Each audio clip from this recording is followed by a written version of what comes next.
ललाटं लावण्यद्युतिविमलमाभाति तव यत् द्वितीयं तन्मन्ये मकुटघटितं चन्द्रशकलं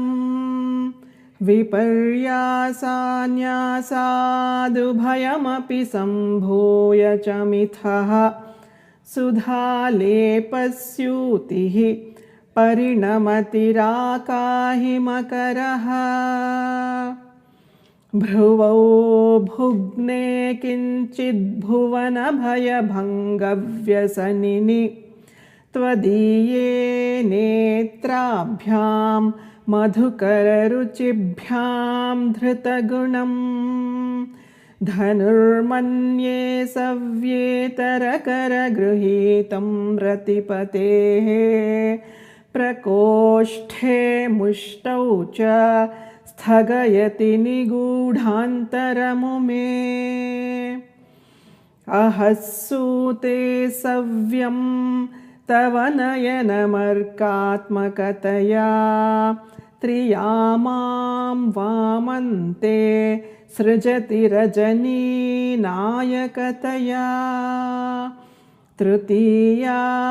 ते दृष्टिर्दरदलितहेमाम्बुजरुचिः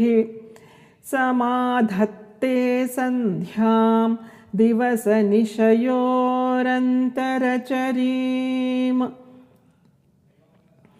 विशाला कल्याणी स्फुटरुचिरयोध्या कुवलयैः कृपाधाराधारा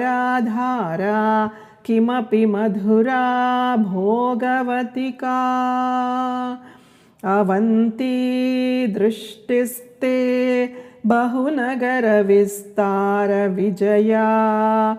ध्रुवं तत्तन्नामव्यवहरणयोग्या विजयते कवीनां सन्दर्भस्तबकमकरन्दैकरसिकं कटाक्षव्याक्षेपभ्रमरकलभौ कर्णयुगलम् अमुञ्चन्तौ दृष्ट्वा तव नवरसास्वादतरलौ असूया संसर्गादलिकनयनं किञ्चिदरुणम्